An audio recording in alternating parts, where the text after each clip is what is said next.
आई तेज वर्षा में जब वो पानी के स्रोत वापस प्राकृतिक रूप से प्रारंभ हो गए तो बहुत सारे मकानों को नुकसान पहुंचा। ना केवल नुकसान पहुंचा बल्कि जनजीवन पूरी तरह से अस्त व्यस्त हो गया।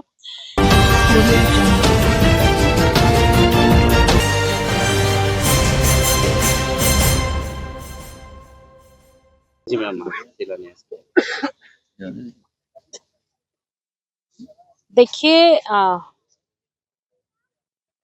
पानी के प्राकृतिक स्रोत अधिक आबादी होने के कारण से बंद हो गए और उसका भुगतान, उसका खामियाजा स्वयं नागरिकों को ही भुगतना होता है। पिछली बारिश में हमने देखा कि पानी के जितने स्रोत थे, जहां से पानी के रास्ते थे, उन रास्तों पर मकान बन गए और उसके कारण से जब तेज वर्षा ऋतु आई, तेज वर्षा में जब वो पानी के स्रोत वापस प्राकृतिक रूप से प्रारंभ हो गए तो बहुत सारे मकानों को नुकसान पहुंचा। ना केवल नुकसान पहुंचा बल्कि जनजीवन पूरी तरह से अस्त व्यस्त हो गया। ये भारतीय जनता पार्टी का शासन है प्रदेश में और इस शासन के तहत मैंने ये तय किया है कि अजमेर दक्षिण में जितने नाले हैं, है ना, जो प्राकृतिक रूप से बहते हैं, उन सबको पक्का निर्माण कराया जाए ताकि कच्ची जगह देख करके कोई अतिक्रमी, कोई भू माफिया, कोई जमीन का लालची वहां तक पहुंच करके उसके जो प्राकृतिक बहाव को अवरुद्ध ना कर दे, है ना। और इस वजह से आपने देखा 3 करोड़ रुपए की लागत से हमने आगे से नसीराबाद रोड से इस तरफ यहाँ तक वीर उद्यान तक हमने ये नाला निर्माण कर दिया है। 3 करोड़ की लागत इसमें लगी है। 7 करोड़ रुपया नसीराबाद रोड से उस तरफ से लेकर के सुंदर विहार तक जाने वाला नाले के साथ, यही नाला है, एक ही नाला है।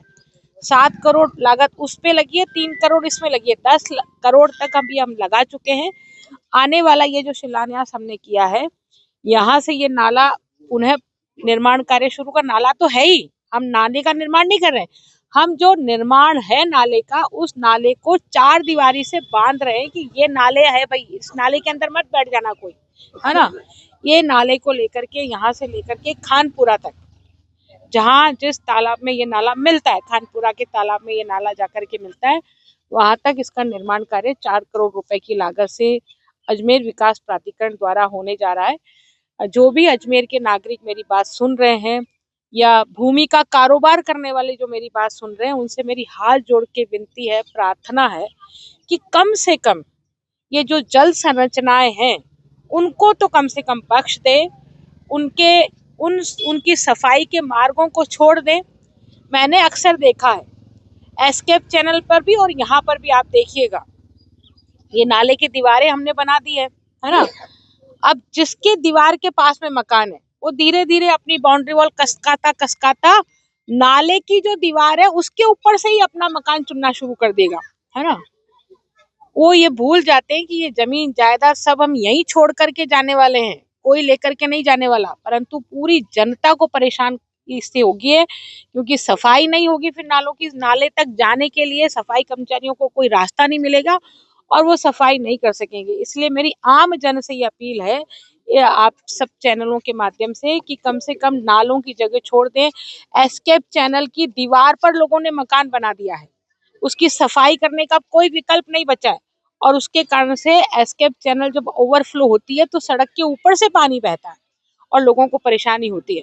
तो निश्चित रूप से वर्षा ऋतु भी होगी और वर्षा हमको भी चाहिए। वर्षा नहीं होगी तो अन्न कहाँ से आएगा, और अन्न नहीं होगा तो भूखे मरेंगे सब। तो वर्षा भी आवश्यक है और वर्षा को के जल को रास्ता भी चाहिए ताकि वो बह करके समुद्र में मिल जाए। अल्टीमेटली ये सारा पानी समुद्र में ही जाता है, तो हमको समुद्र तक इसके जो मार्ग बने हुए हैं उनको छोड़ना है, उनको छोड़ करके हम अपना निर्माण करें।